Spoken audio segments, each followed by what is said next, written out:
Hello, and welcome back to the Coop Villa channel. I'm Scott Cooper, and I'm here with Noah Fisher and Tommy Lazarides to review Aston Villa versus Tottenham Hotspur. Yep, it was a nightmare second half, a capitulation, and all topped off with Captain John McGinn getting sent off as well. He's going to be banned for 3 matches. A nightmare performance, a nightmare afternoon all around, and we'll be getting into that and much more, plus all your questions. Please get them in coming up after this.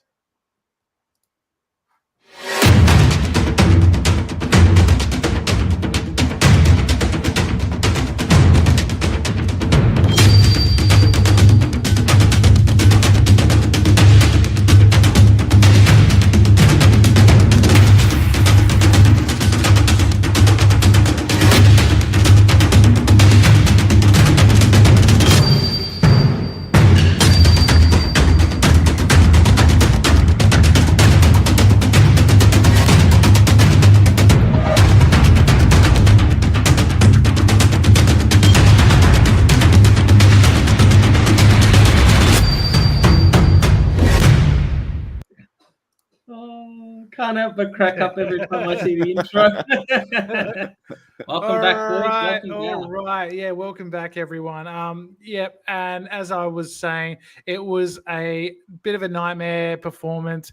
It was 4th against 5th. We were all the biggest game of the season in the Premier League, going for that top 4 Champions League spot. And unfortunately, it was 4-0 to Tottenham. Tommy, I feel like I need to go to you first because I know from our chats during the game and after the game that you were very, very unhappy with Unai Emery's tactics, the way we set up, and just the overall sort of philosophy of how we approach this game. I think unhappy is probably a polite way to put it. And yes, Scott, I have changed my appearance up. I've gone for the drug lord. And as embarrassing this is, it's nowhere near as bad as that shit heap of a second half we endured. Long weekend in Australia, Labor Day, midnight kickoff leading into the public holiday on a Monday. What more could you want? Look, to be honest, I think it literally goes to show taking chances matters. I think we could have been up 1, maybe 2-0. I think there was a pen that wasn't given, which I think probably should have been against Ollie in the box. Van der Ven completely missed the ball and he's taken Ollie out, not even a review, which is quite embarrassing. But nonetheless, few people to blame. I'm just going to go straight into it. Cutthroat. Go for it. Unai Emery, what the fuck are you doing? 5 defenders, right? Not really needed. Matt Cash, honestly, if I was Spurs, I would have been hammering him in the first half because he was like Bambi on fucking ice. Ridiculous. Put in your metal studs, mate. And yeah, just all in all, first half was actually good. I don't have a problem with the first half. The second half, and even, Eugene Singh, it was a bad day at the office, but the problem is it's not Emery's a one-trick pony. There's a lot of things that really just came, flourished in this.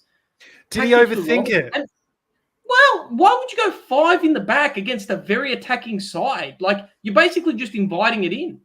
Like, I don't get it, Scott, right? This is we gave up a lot of possession first half. This is a good, well-oiled, and it was like, but Ollie was given a hard day at the office. This is a good, well-oiled side who have had their injury plagues. They were sitting first. Let's not forget that. They are pushing us. They've got a great team. They've invested. They've built. They're actually going somewhere. And a great manager. We love him as an Aussie, right? Yep. Why are we playing 5 in the back? I don't understand. We are not, and we are not a ball-passing defensive side. Conser was at fault for the first 2 goals. We cannot pass the ball out of the back line. Well, can I make a devil's advocate argument? Because I agree with you. But what I would say is I think the first game against Spurs earlier in the season got in his head. And if you remember that game, Spurs got in over the top maybe 5-6 times in the first half. And he probably thought with 3 at the back or, 3 central defenders, that we have more cover with the ball over the top. Yeah. And to be fair, they didn't get in the first half. They didn't have any chances, right? They had a lot of the ball, but they couldn't break us down. And he probably thought Bailey and Watkins could nick something at the other end. But this game was all about the first goal. Yes. And yes. But I agree with you. I do agree with you. He shouldn't have changed it just to be conservative. We're at home. This is not Sheffield. This is not fucking Brentford. This is not Crystal Palace. This is a well-oiled machine, defensively resilient, great goalkeeper. It has to take something great to get past Vicario, right? This isn't fucking Sam Johnson. This is a great side, and this is the test, and we shit ourselves in the second half. We went with the wrong tactics. Emery makes some weird fucking subs. Why did Tielemans come off? He was the only one that looked lively for us in the first half, in the front third.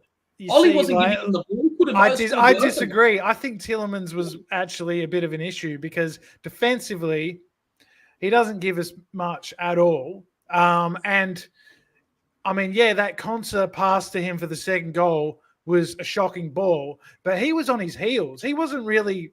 And look. Like again, it was, right? Like he was brought in on a free. I'm not saying that he's the scapegoat. Why do we have 5 fucking centre backs? Why do we have 3 centre backs? Out of them 3, Powell's probably the only one that's starting for me in those. And that is the game. It's happened before. The first goal. I don't want to jump too far ahead. Fucking Mings would have got that any time of the week. Where is that defensive presence? And that's where we missed him. And there was another important game. I forgot which one. And said Konsa and Mings would have cleared that. Got their bodies on it. And Konsa is a liability. He's declined a bit. I know he's greater at centre back than right back, but he's been a bit off lately. He was he has just come back from injury. Yeah, I understand. Well, don't start him then. Start who's ready. Go with the fittest team. Yes, we played with injury. So are they. But again, this is a well-oiled machine, right? Van de Ven got injured. They bring on fucking Dragusin, a great centre back, and he roughed Ollie up. And I did see some commentary in the Villa pages. Yes, I think their plan was to rough Ollie up, get a few hard tackles into him, and he's basically anonymous. Not through his own fault, but we wasn't even getting the ball. I think Coxie just said it now. There you go.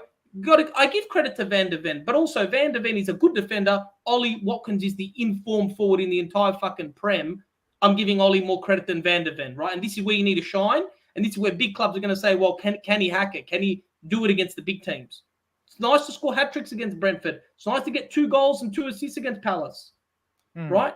Yeah, Michelle, you're right. Konsa has been rushed back, to be fair. I give that. Don't start him. We need to be with our best lineup, and nobody knows that better than the coach. Emery's on his fucking laptop always, talking with the conditioning coach, talking with the physios. Why are we not going with our best 11, or at least our fittest 11? That's the annoying. Well, look, I went to the Shoe Bar in Perth to watch this game. We had probably about 25, 30 of us there. And, it was really good to see everyone. It was, nice to catch up and all that. But I got to say, like, people don't take losses well. And obviously, like, this was a terrible game, and I can understand that. And like some of the comments that people were shouting, I was just like, wow, people don't understand football sometimes. Let Man City do us. Let Man City do us fucking 7-0, but not this game, not this team, not this time. It's so important. That's the annoying part, right? They're going to finish ahead of us. I saw someone just posted in the Aston Villa Fans Australia group about FFP. We are fucked if we finish 5th. We need to sell at least 1. If we finish after 5th, it's a fire sale. At least 3 of the big names. I don't think it's that bad. If we make Europa, someone just posted it, Scott. They broke down the financials. I read it, but if you read some of the, it's not taking into account the women's team and the other stuff. It doesn't take into account as well the Torres's and who else did we sign in the summer for big money? Diaby.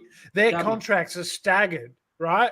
So we don't. It's not like a 55 million on Diaby straight away. Yeah. It's staggered. So I think Europa League is what we aim for, and if we get Europa League, I think we'll get rid of Digne, and he's one of the highest earners. Well, I think he is the highest earner. Perfect segue, Scott. Perfect segue. Coutinho is still on the technically on the books, isn't he? Someone was saying If he dies, coincidentally, if he dies, is that the wages are off the books. I'm just saying. Yeah, Michael agrees with me that we are okay with FFP. All right, Michael, you're the closest thing to the accountant that we have. So we'll get to all your comments in a minute. We're just going to sort of wrap up the game and then we'll get into comments. But thank you for all of your comments. This is great. They're flooding and we loved last week. It was absolutely amazing episode, and we're going to keep these going. So, we want you guys to vent, and we will get to all your comments, we promise. But let's just get through what sort of happened in our views. Noah, you haven't really spoken yet, so come on, give me the lowdown. How did you feel with the 5 at the back? How did you feel in the first half and going into halftime at 0-0? Yeah, it's great to be here. Great to finally get a word in. Tommy, great rant. I'll give you tips for that one. That was fantastic. Going into half time, I was actually quite worried, to be honest with you, Scott. We just couldn't control the ball. I think I put in our group chat that we controlled the ball better with 10 men. I don't think the game was dead at that stage when McGinn kind of went off, and we'll touch on that a little bit later. But it was teeming down with rain in the first half, and I think both teams sort of found it a bit tough with the passing, and because it was so dense, because both teams had their high lines and everything. I mean, it was quite crazy. The first 10 minutes, there was an area of probably about 20 yards to play in. No, 100%. As I said, 0-0 at half time, you take it against a team like Tottenham. We're used to being hot starters. We know we're used to scoring fast goals, and that's probably what unsettled a few people. I was watching it with the Melbourne Lions in the city. We actually shared the same room as the Tottenham Aston Villa, Australia supporters. Really? That got a little bit feisty near the end. Yeah, it was hard. We outnumbered them, so we were fine. And those that know, we had Jake Mariner with us, and Andrew Cozzo and the boys, so we were fine. Couple big units, huh? Couple big units. So we were okay, but yeah, it was quite a hectic game. How were they after John McGinn got sent off? Oh my god, there was a lot of near punch-ons, to be honest. Really? A lot of car park threats and a lot of angry fists. I was like, mate, it's a record day of the week. But anyway, half time I was happy when he got another beer at 1:30 in the morning, and all was looking good. Yeah. Well, I felt the first half was quite good too, considering I think he was obviously he was being conservative, right? But I thought the game plan was going to be, we played on Thursday night, conservative first half, open up second half, bring on Diaby, bring on Zaniolo, these kind of guys, and kind of go for it in that last half an hour, for example. But it was all about the first goal, like I spoke about before, and going 1-0 behind just changed the whole dynamic, and it forced us to go for Tottenham, and that's exactly what they want. If it was the other way around, I think we could have picked them off in a similar way, because they would have had to come at us crazy attacking, and it was it was a bit toxic at the shoe bar. Everyone was pretty mad, and I can understand, but I think in the big picture, we got to understand. Villa fans got high expectations at the moment because how well we've been going. We were nearly top the league. If we've beaten Sheffield, it seems like every time this season we've had a chance to do something special, we've blown that chance, but we're still fourth. We are still fourth. Just back the system, back the manager, back the striker, Tommy. But yes, give us time. I think yes, it's a slip up, but how many times have we slipped up and we've just keep getting back on track? I've got another formation. I've got another formation comment prior to going into the second half. It's actually the first goal, funny enough. Go for it. Why the fuck is Digne starting ahead of Moreno, who's far better defensively? And, I didn't see us whipping in too many crosses, if any, from the left side into the Spurs When we did that was shocking anyway, to be honest. Well, why is Moreno not starting? He's the better defender. It's fucking Son, for God's sake. Play your best players on that side. Pau and Moreno are a good mix. They speak Spanish, and Moreno's a great defender. What I would say is if Digne is going to start this game, why did he start on Thursday night? Scott, makes no sense. Last minute chops and changes. Isn't he still coming back from somewhat of an injury? Well, no, he's been back a while now.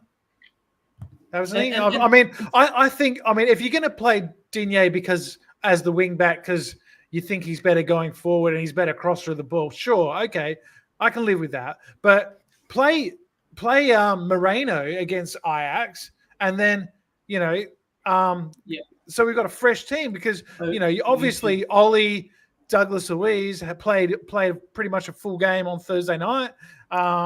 It was a tough game. We can get to that a bit later, that one, because we haven't spoke about that since our last podcast. But it was quite baffling that that happened. And Tielemans, I think, I don't know. I think he defensively he's causing us some real issues. I actually think he's switched on, Scott. Maybe I'm watching a different game. He's ready when they're taking throw-ins. He's manning up, instructing the others. I feel like he puts in a shift, and he's not a big unit, Scott. He's not a McGinn, he's not a Kamara, but he puts in a lot more than a lot of the other midfielders. I'll tell you that. Okay, on that second goal, for example, right? Like, I play in central midfield. I'm not saying I'm better than Tielemans, right? but what I will say is, if someone's got the ball, right, you've got to turn your body so you can receive the ball and see your player, right? He was just kind of like ambling back, facing our own goal, and he had no eye on his man, and he just nips in, takes the ball, bang. That goal really hurt. Former defensive midfielder, I was okay as a junior, so I know somewhat of what I'm talking about. Tielemans can't see who's fucking behind him. Konsa can. Why are you giving him the ball, right?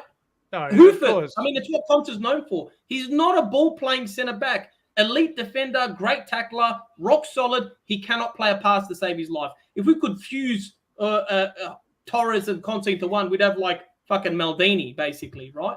And Beckenbauer in one. But yeah, look, he's not the best, but I think he's been pretty good this year, and he's taken. It's a risky pass. We just conceded, and then we concede 2 minutes later. That's what so hurt. Risky. Hoofert, start again.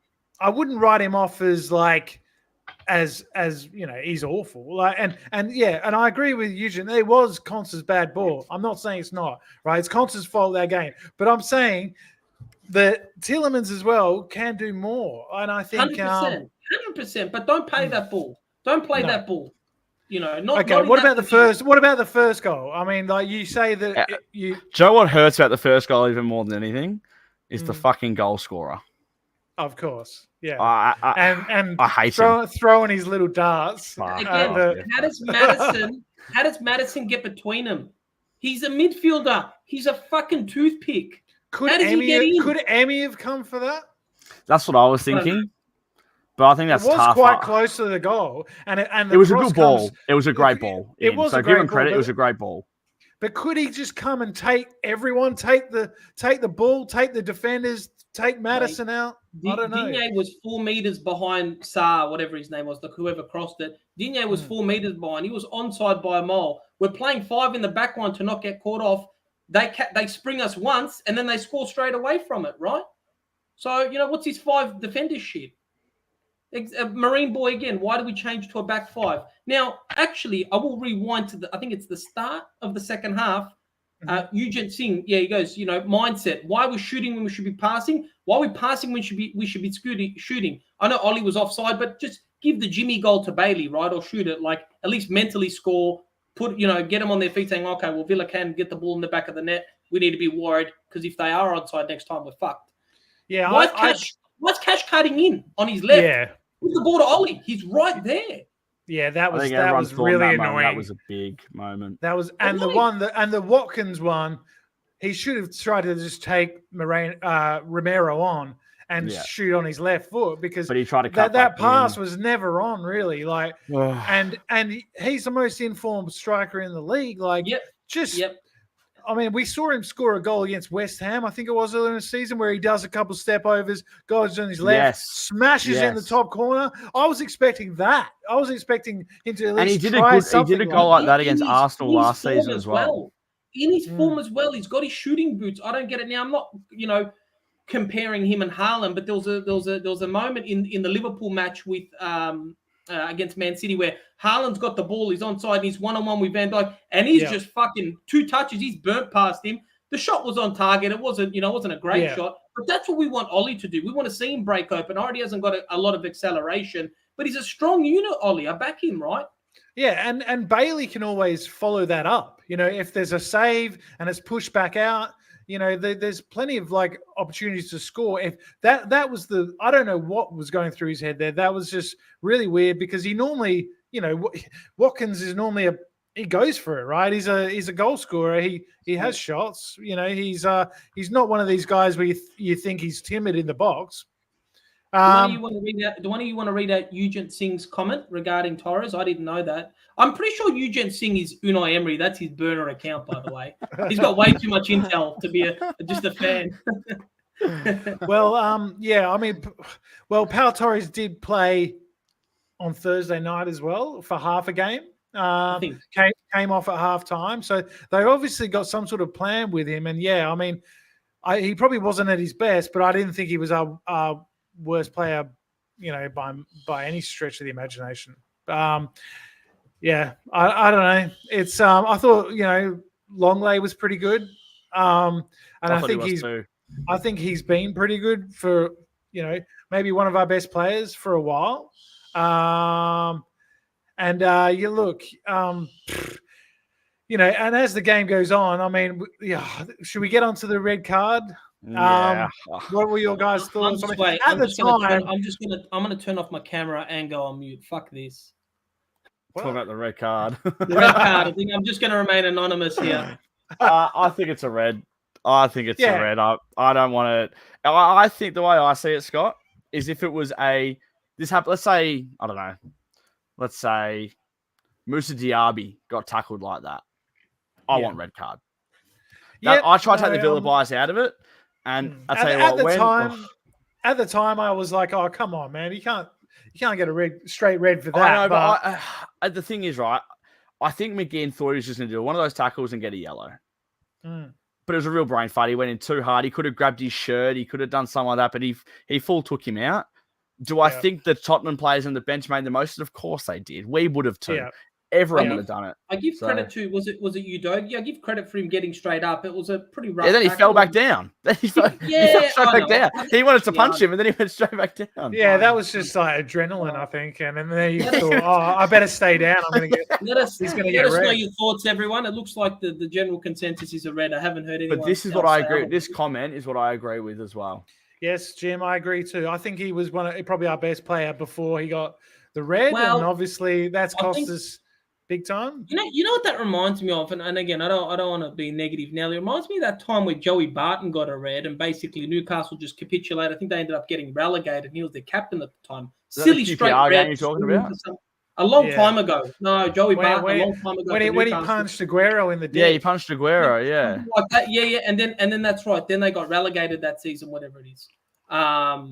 But yeah, I think the problem with McGinn, and this is like anything in life, right? Excitement and maximum effort can turn into aggression all of a sudden because you're just hovering around that danger zone. And I think it was a brain fart, 100%. He's got a lot of enthusiasm. It's not the first time he goes in hard. He normally gets the ball. In this case, he's missed it. And it's that 1% that now we have to live with for the next 3 games. I think someone said we should be all right. I think it was...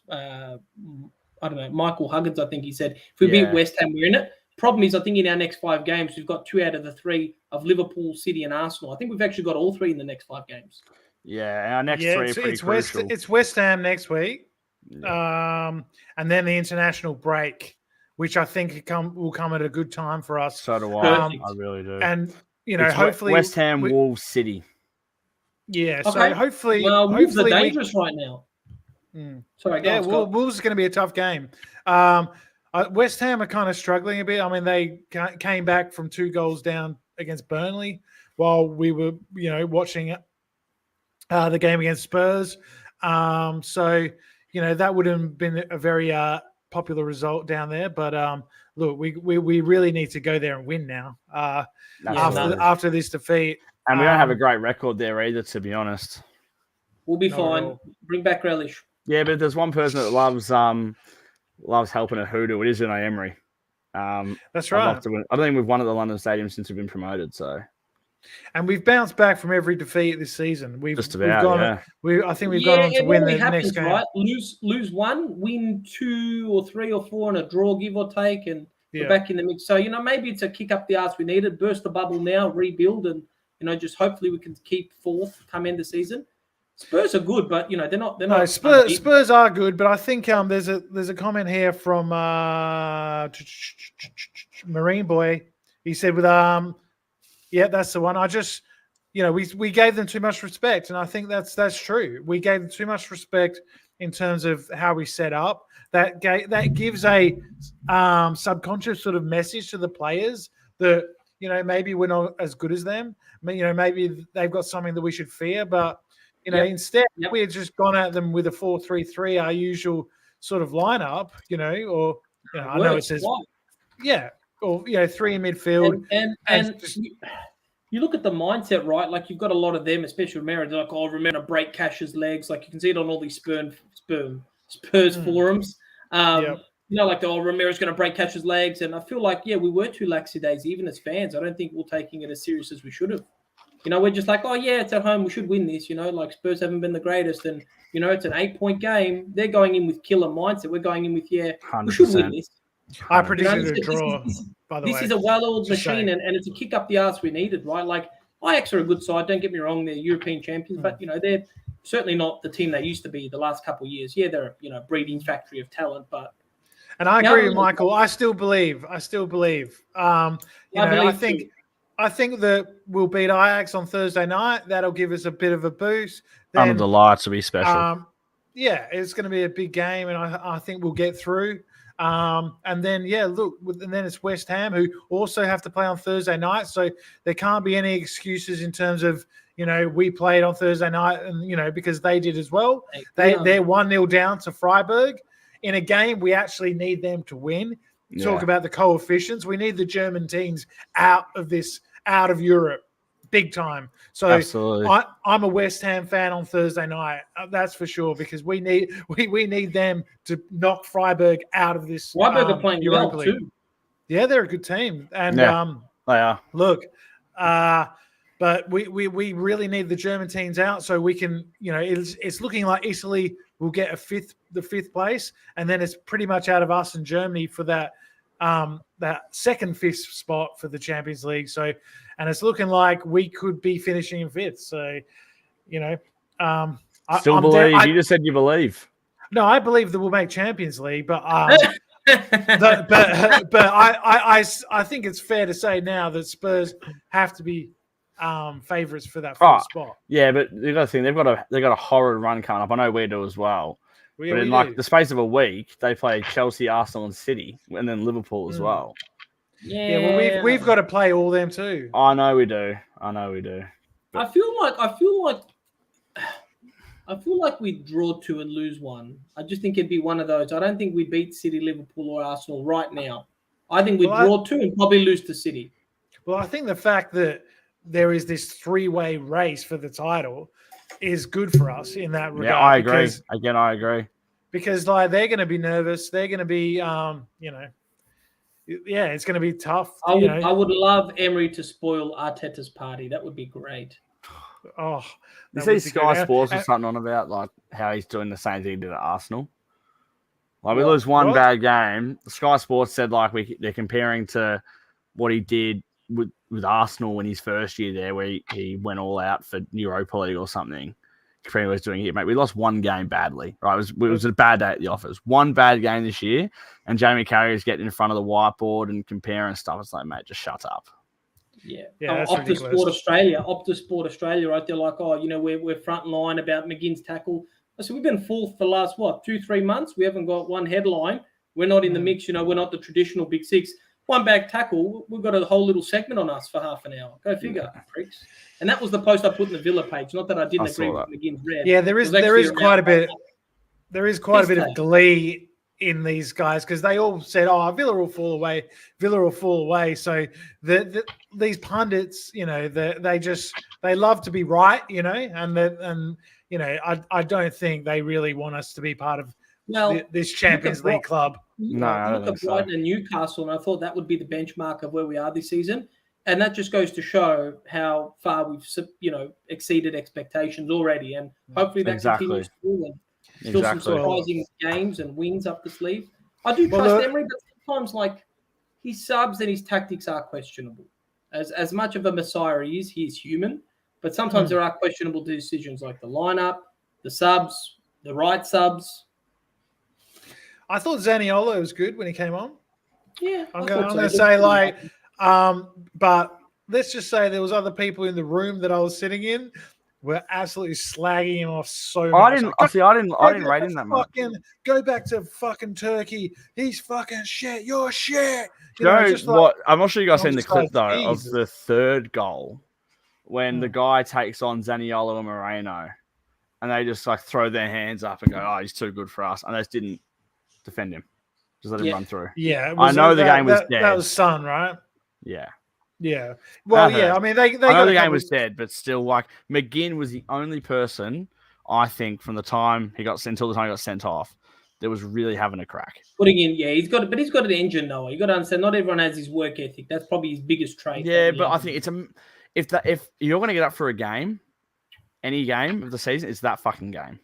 I think the problem is with 10 men, right? Like as well, like you need to win the ball back because you're losing, right? And you need to put pressure on, but it's just so easy to get played around. Like it does seem like, maybe they're not putting in, or maybe, they're being a bit lazy or whatever, but it's so frustrating when you haven't had the ball for so long and then you try and win it back and the guy gets around you by maybe like an inch, right? He just knocks it past you, right? And then they're in because you've decided to press, and because you've only got 10 men, there's no one covering. Like it's one of those things. Tough, like I know after the red card, I can't really blame anyone because the game's done. They're 2-0. We've seen it happen before. You've seen it happen before. There's still time. Yeah, I think. Yeah, but like. I mean, it needs to be like a set piece or something, and and we did have a few corners in the second half, but nothing comes. I think put it behind us now. We've got bigger games coming up, bigger fish to fry. Now, what's happened. Ajax Thursday, West Ham Sunday. All right, let's talk about Ajax. Let's talk about Ajax. Let's talk about that first game on last Thursday night because it was a 0-0 draw. It looked like a great atmosphere there. The Villa on Tour video was great. Max and the boys, Owen and that over there, looked like they had a great time in a bit of red light district too, was mentioned in the video. But look, they had a great time there. It was a great support. Not much, no goals to celebrate or anything like that. But I think again, Emery sort of approached this game similar to the Tottenham game in that if the first half, for example, let's just see, let's not go over the top. We didn't really create a lot in the game, but we defended well. And look, I think we're going to go at them in the second half, second leg. We've got to go at them. And there'll be one player that has a point to prove, and that's John McGinn. He can't play for 3 league games. He'll be going all out in this game because he doesn't have much football. So put him up front. Yeah, he's going to be a man. He's going to be a man possessed. I could see him being the difference and winning this game. Yeah. They've got that back as well. They've got that Brobby, a guy up front, number 9. He looked quite dangerous. Had a couple of chances, but look, nothing. They got a man sent off too in that game. Conser got sent off. He won't be available for Thursday night, of course. Look, so it's going to be interesting to see who plays and how we go. I do think, Scotty, that our lack of squad depth is being exposed. It's hard as well. I don't know about other clubs. I look at Liverpool and they've got all these passionate young kids happy to play for the club, and look at Philogene Badace and Archer and probably a few others, right? Ramsey Jr., right? Yeah, but we got guys like Kessler Hayden. Kessler Hayden hasn't featured under Emery. He's on the bench every week. He got recalled. He got recalled. So agreed. But also, just like a lot of our youth, maybe there's something bigger going on. We just don't play the kids, and they all start looking for the exit door. When you look at other clubs, they're giving maybe 1 or 2 youngsters a chance to flourish. Now, you've got to be talented to even warrant a start or just be thrown in the mix. But, I'm surprised like even Timmy's not starting against Ajax. I know we want to go all out and win it, but I thought he looked pretty good when he came back on. Again, I'm biased with Tim. I do love a good CDM. This is Coxie's question here. Do you think Chambers will get a game? I do not. Why not? I think it'll be Torres, Longley and Torres, or Longley and maybe Carlos if Torres is struggling with injury like someone said before in the chat, but I think we'll play 4 at the back and we'll go for it. And Marine Boy saying this. Hope we don't play 5 at the back against Ajax. I can't see that. I think we'll go. Neither can I. We'll go for it. I can see us playing 6 at the back against Ajax. 6-3 and Ollie up front on his own. Look, we have dominate possession. We have seen 6 at the back in certain times in certain games, but I don't think we'll be seeing it in this game. No, I think Diaby will start. I think because Bailey was another one on Sunday. He had a pretty disappointing game. Yeah, he did. So bad. I would have brought Diaby on at half time. I don't know why Emery waited to pull the trigger. Yeah, it was a weird one. That's a good point. Very weird one. But look, as I said, I think everyone had a bad day. Even Emery. Do you think Bailey struggles in the big games? Yes. No, because he was massive in the City game at home. Yeah. I don't agree with what Came off the bench though, didn't he? Again? No, he didn't. He started. Did he? Yeah, he started. Okay, there was one post going around on I think the Aston Villa Facebook fans in Australia group, and he was saying that we don't have the big game mentality. I think that's what we're lacking at the moment, because I think I put a comment like when I said before that we just don't win the games that we need to do, and this is what was replied by Michael, and it's a mindset thing, isn't it? I think we have the ability to. Think about the Sheffield United game. We could have been top at Christmas. United as well. We gave away the 2-0 lead.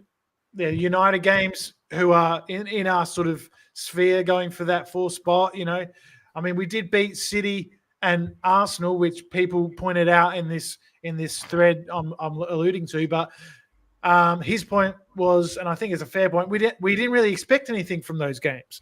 They're not really the games that, they were sort of like free hits, so maybe there is a bit of a situation like where, when the pressure is on us to really perform, like this is our time, like on Sunday, we don't turn up. But I look at this comment here, right, and we're speaking about how much respect we showed to Spurs. In the game against City and against Arsenal, we went at them. We absolutely went at them. But against Tottenham, we just let them do their own thing. Arsenal, we weren't playing 5 in the back, Noah. We weren't. That's what I mean. So it's such a weird thing. We just absolutely show way too much respect to them. It's like, they're catching us offside, whatever. It's like, well, maybe if we played an extra midfielder instead of a defender, well, maybe they wouldn't have got the ball through. Yeah. Another one agreeing about Bailey. I thought again he was shocking, and Diaby's got a point to prove as well. He's got a point to prove, so. We could do with a bit of Diaby sort of first couple of months of the season coming back, find his form again. Yeah, absolutely. Some Liverpool mates saying, we'd take Diaby off your hands. I'm like, I'd fucking drive him there right now if you want to pay the same price. Well, I wouldn't. Look, no, I think, look, he's had a tough couple of months, but I think he's shown enough to suggest that, he's a good player and he can be handy for us. And I'd like to see him, Bailey, and Watkins a bit more. Why didn't we do that against Tottenham? I don't understand. Well, we did after the red card, but didn't we? No. Yeah, too late, mate. Too late. Yeah, no, Bailey. Yeah, that's right. Bailey stayed on. Yes, Jacob Ramsey, I think, is a big miss. Where is he back anytime soon? I think he's back for the Ajax game. I think he was just a little bit. They've got him on ice ahead of his big summer transfer out of Villa Park. He's not going anywhere. I think he'll be the headline name now. 50 million. He's not going anywhere. He's not going anywhere. Yeah. We say that about all our homegrown players, and then all of a sudden, I hope not. I'd rather sell other people than him. He was such a key part of what we did last year. He was such a key part of what we did. Why would we sell him? No. That run into the end of the season. You'll realise one day that football is a business and not a sport anymore. We can't get too attached to players. No, I'm not getting too attached, but I just don't know why he'd be the one would sell. Even my newfound love for Ollie, like I'm trying to make it last while it's here, Noah. You secretly still don't like Ollie. I promised I'd get the shirt. You're all talk. I'm getting too fat for this retro one, so I need him to hit 20 goals so I can buy the new one. I love it. Well, that's something.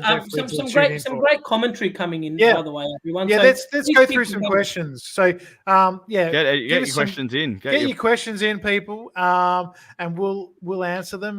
Can you find any there, No other. Not ones that we haven't answered. There's a few I can. Your dad, Jeff, he's right. He goes, I just didn't recognise his Villa performance. It's right. We don't really have our own brand of football, I feel like. It's just we go out, should win.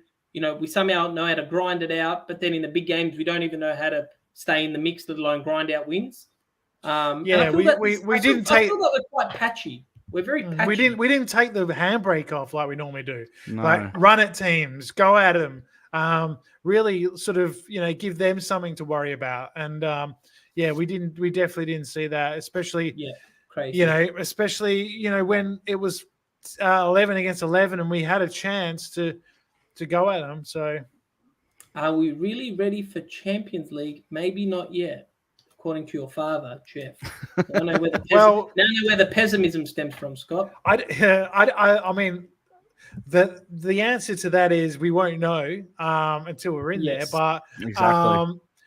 But I think you take it no matter what if you're ready or not, because the money, the allure to players to for next season to come and play in the Champions League, and once you've got your foot in the door with this new system, with the Swiss system with the 36 teams and everything, who knows? Who knows how that's going to pan out? We could get.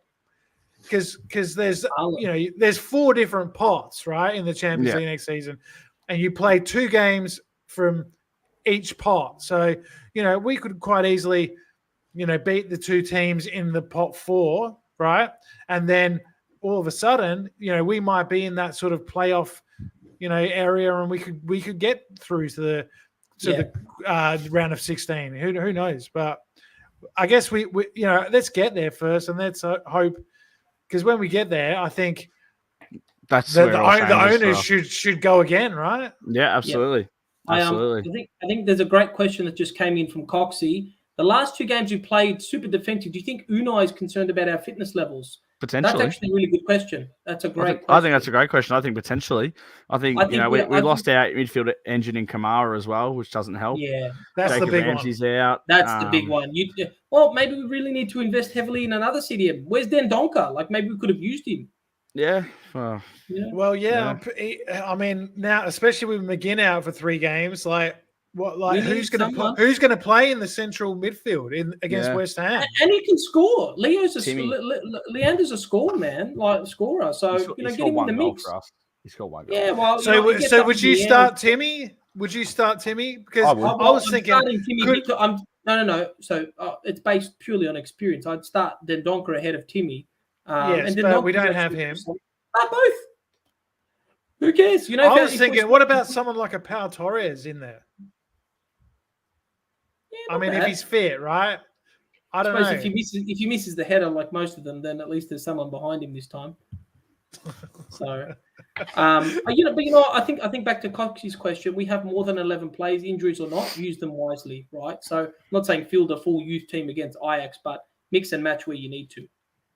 I think this Ajax game comes as a good time because, the pressure of the top 4 is put aside for the night. This is all about Europe. We're in a good position. We got the away draw. It's almost like a mental escape from the Prem all of a sudden. Exactly. And I think that's great. But then again, right, players are labouring, and I think obviously we're so reliant on Ollie. That's the scary thing right now. It's good to see Duran back on the bench. Yes, I think that's a big part to play in this run home. I think that's huge for him to get back. It was a bit worrying when Ollie went down holding his knee in the first half. There was a few groans and people holding their breath in the shoe bar. Where was the pen analysis? Where was VAR when Van der Ven clearly took him out?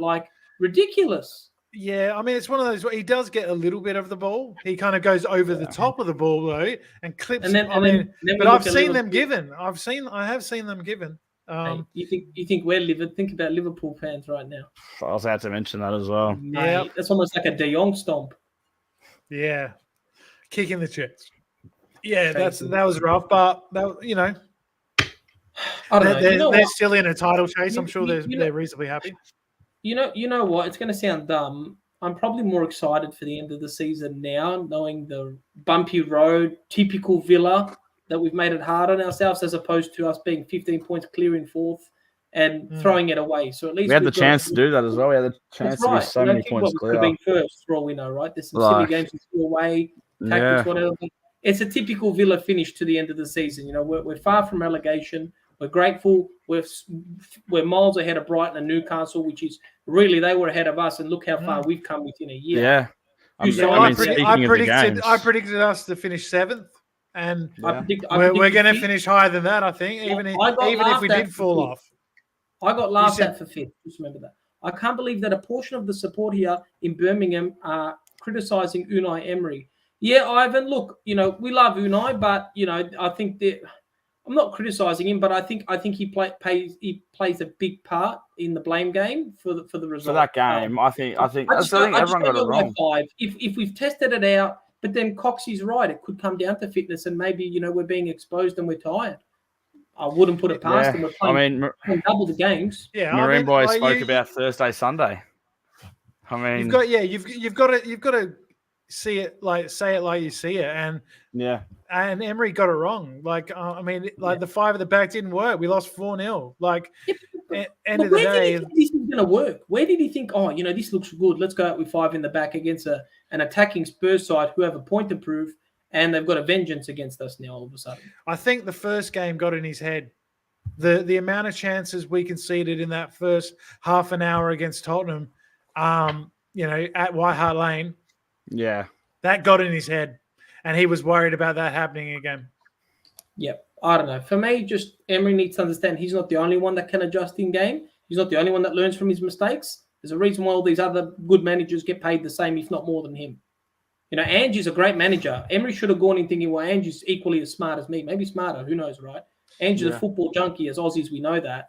I think Emery should have been better. But Angie's a sort of, if plan A is not working, just do plan A better kind of guy. He doesn't really switch it up like Emery.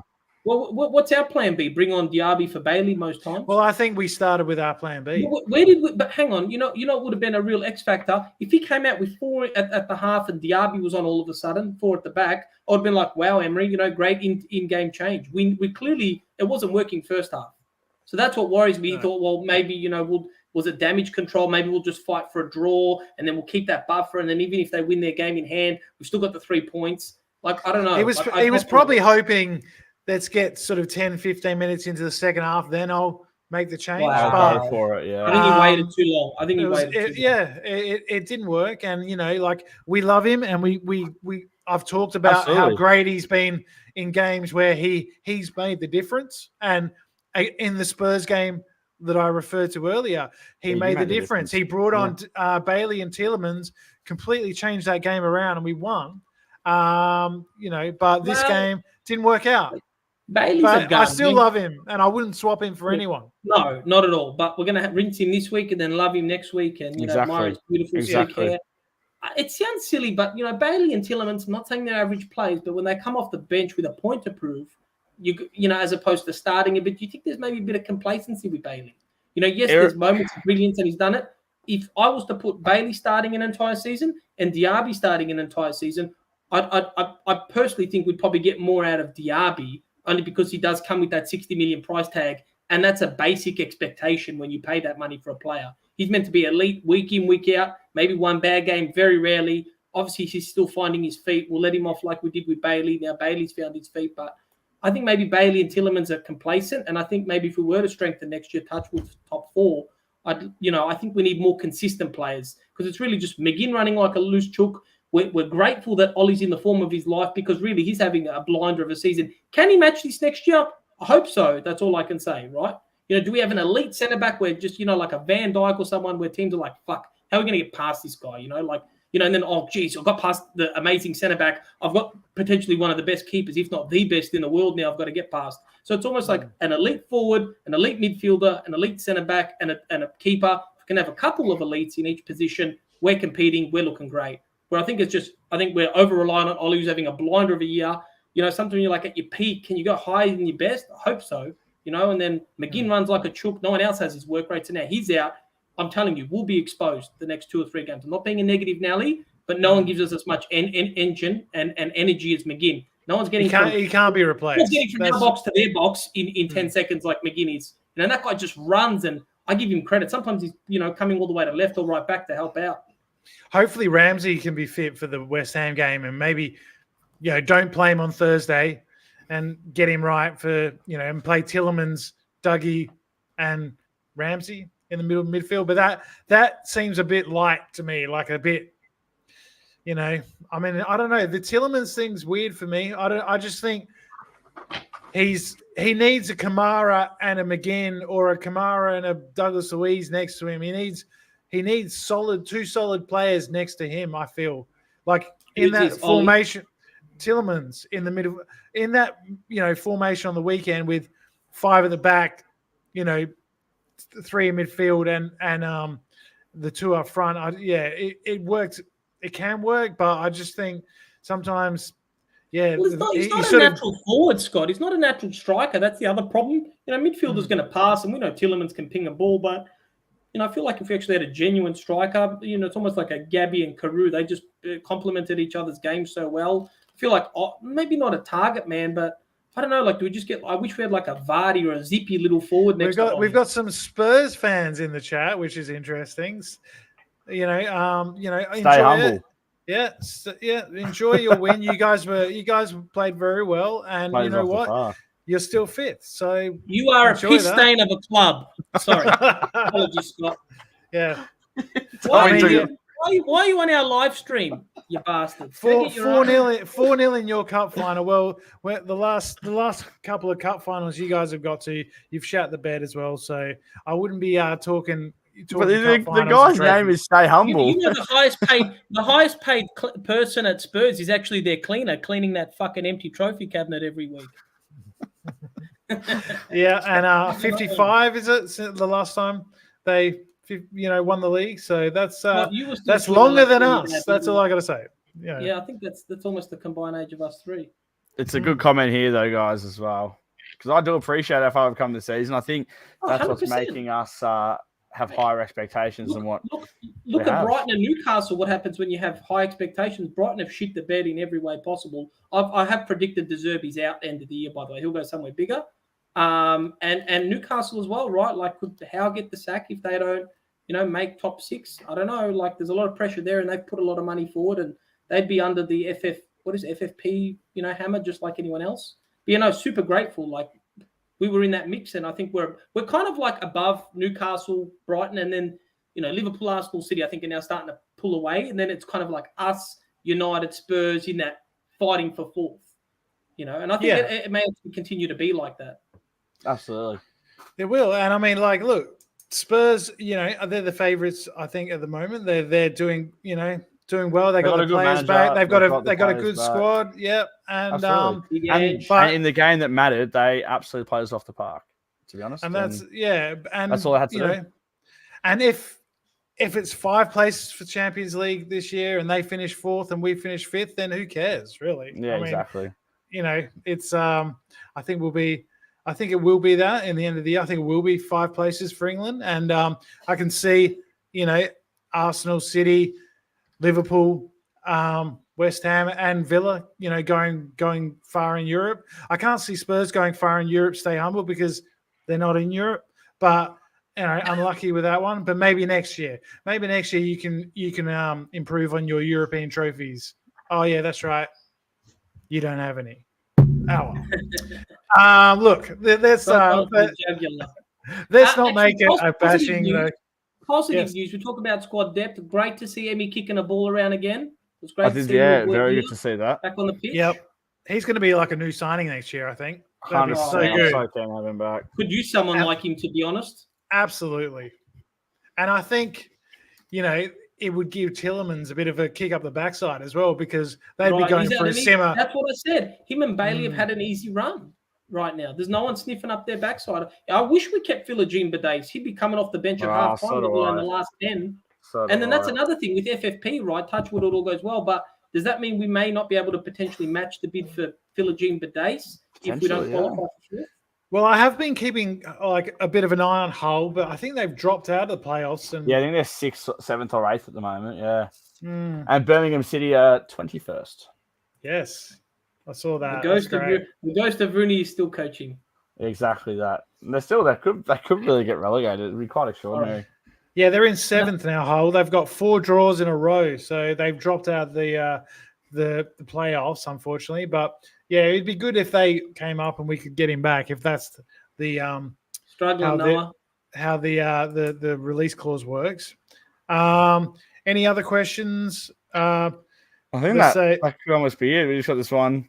Don't drop to the Spurs fans level, but I think that's about it. Just Ajax and West Ham predictions, and we can go on our merry way for another week. Yeah, all right. So let's do Thursday night, second leg, Ajax at Villa Park in what is going to be a big atmosphere and a big game. I'm going to go what Stay Humble said, 4-0 in Ajax's cup final. 4-0 to Villa? Okay, wow. That would be quite a comeback. And for West Ham, I will go 2-1 Villa win. Okay. What about you, Tommy?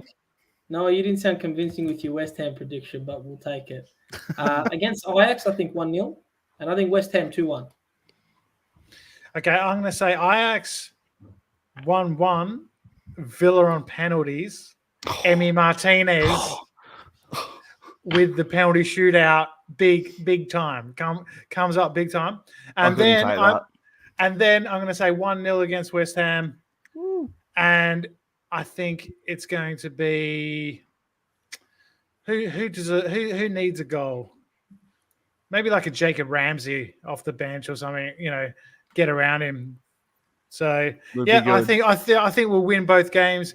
Well, we'll draw in the 90 minutes, but we'll go through on penalties. I think that'd be cool. Absolutely. I think we'll get the job done. So all right, next week, I reckon. Eh? Yeah, I think that's a good place to wrap it up, guys. Thanks again for joining us. We really enjoy these live streams.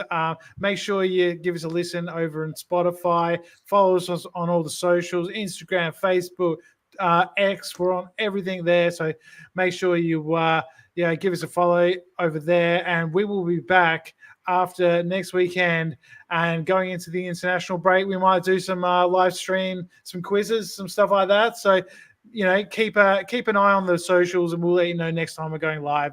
And that's not true, by the way.